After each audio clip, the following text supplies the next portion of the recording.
मंगल मूर्ति गणेश। एक बार धरती पर राक्षसों का अत्याचार बहुत बढ़ गया था। वो मनुष्यों के साथ साथ देवों पर भी अत्याचार करने लगे थे। सभी देव मिलकर भी उनका सामना नहीं कर पा रहे थे, जिससे राक्षसों का मनोबल बहुत बढ़ गया था। ये देखकर देवराज इंद्र सभी देवों के साथ कैलाश पर्वत गए और शिव जी से बोले, महादेव, राक्षसों ने धरती और स्वर्ग लोक दोनों में हाहाकार मचा दिया है। कृपया आप संसार में संतुलन बनाए रखने के लिए इन राक्षसों का संहार करें। आप सभी चिंता ना करें देव।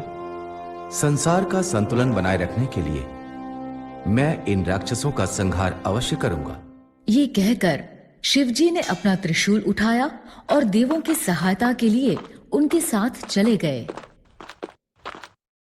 शिवजी की अनुपस्थिति में पार्वती जी कैलाश पर्वत पर अकेली थी। जब वो स्नान के लिए जा रही थीं, तभी उन्हें एक विचार आया। वैसे तो कैलाश में बिना आज्ञा कोई प्रवेश नहीं कर सकता, किंतु फिर भी मुझे अपनी सुरक्षा के लिए कुछ करना चाहिए। ये सोचकर उन्होंने अपने लेप की मैल से इंसान का पुतला बनाकर मंत्र उच्चारण कर उसमें प्राण डाल दिए। पहली श्वास लेते ही उस बालक ने पार्वती जी से पूछा, मैं कौन हूँ? तुम मेरे पुत्र गणेश हो। मैं स्नान के लिए जा रही हूँ। तुम कुछ देर द्वार पर पहरा दो और जब तक मैं स्नान कर रही हूँ तुम किसी को अंदर प्रवेश मत करने देना। जैसी आज्ञा माता। गणेश स्नान गृह के द्वार पर एक भाले के साथ पहरा देने लगे।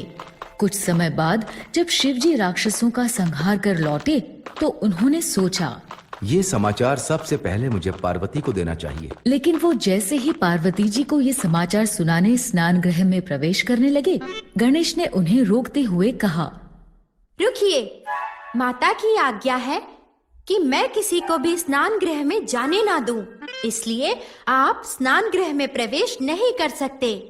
तुम कौन हो और मुझे स्नान गृह में प्रवेश करने से क्यों रोक रहे हो? मेरा परिचय छोड़ो और यहाँ से चले जाओ।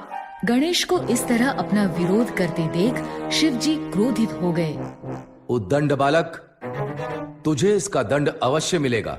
ये कहकर शिवजी ने त्रिशूल से गणेश पर वार किया। गणेश ने भी अपना भाला उठाया और दोनों के मध्य युद्ध आरंभ हो गया। शिवजी अगर महादेव थे तो गणेश को भी आदिशक्ति पार्वती जी ने बनाया था, इसलिए दोनों में बहुत समय तक घमासान युद्ध चलता रहा। इसके प्रभाव से डरकर ब्रह्मा और विष्णु समेत सभी देव युद्ध रोकने के लिए कैलाश पर्वत आए। महादेव, ये युद्ध रोक दीजिए। पुत्र गणेश, तुम महादेव से अपने अपराध के लिए क्षमा मांग लो और इस संघर्ष को विराम दो। क्षमा मुझे नहीं, क्षमा इन्हें मांगनी चाहिए जो माता की आज्ञा सुनकर भी स्नान गृह में प्रवेश करना चाह रहे हैं। यदि ये क्षमा मांग ले तो मैं युद्ध को विराम लगा दूंगा। ये सुनकर शिवजी अत्यधिक क्रोधित हो गए। ब्रह्मा जी ने चिंतित स्वर में गणेश से कहा, अपनी गलती मान लो बालक, नहीं तो महादेव के क्रोध से तुम्हें कोई नहीं बचा सकेगा। मुझे अपनी रक्षा की नहीं, अपितु अपने कर्तव्य पालन की चिंता है। रहने दीजिए ब्रह्मदेव, मुझे इस दुष्ट बालक को दंडित करना ही होगा।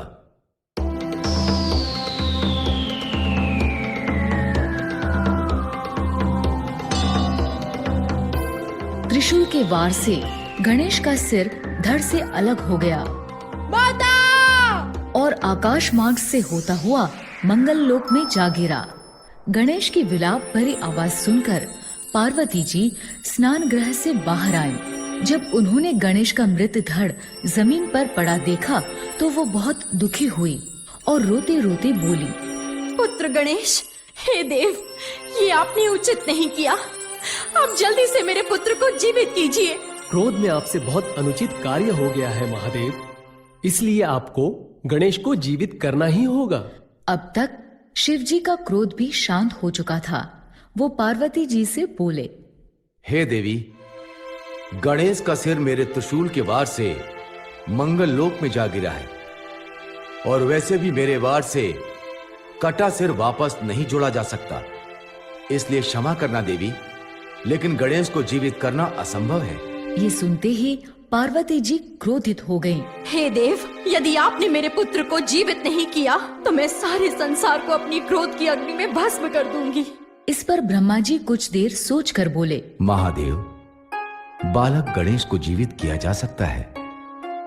किसी ऐसे बालक का सिर जिसे आपके त्रिशूल से ना काटा गया हो, बालक गणेश के धड़ से जोड़ा जा सकता है।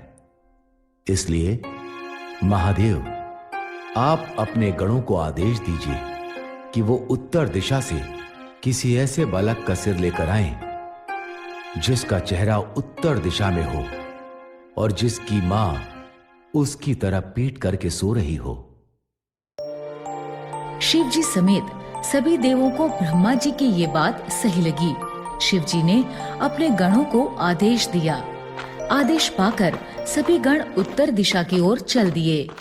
बहुत दूर जाने पर ब्रह्मा जी के कहे अनुसार उन्हें हाथी का बच्चा दिखाई दिया। इस हाथी के बच्चे का मुख उत्तर दिशा की ओर है और इसकी माँ भी इसकी तरफ पीठ करके सो रही है। गण उस हाथी के बच्चे का सिर लेकर कैलाश पर्वत लौट आए। शिव जी ने हाथी के बच्चे का सिर गणेश के धड़ से जोड़ दिया और गणेश पुनः जीवित हो गए। पार्वती जी गणेश को जीवित देखकर प्रसन्न थी, लेकिन अपने पुत्र के सिर पर हाथी का सिर देखकर थोड़ी निराश भी थी। आपने मेरे पुत्र को एक हाथी का मस्तक क्यों लगाया? अब सारा संसार मेरे पुत्र का उपहास करेगा। इस पर शिव जी ने गणेश को वरदान देते हुए कहा, आज से कुछ भी शुभ कार्य आरंभ होने से पहले गणेश की पूजा की जाएगी और गणेश को मंगल मूर्ति के नाम से जाना जाएगा। ये सुनकर पार्वती जी बहुत प्रसन्न हुई।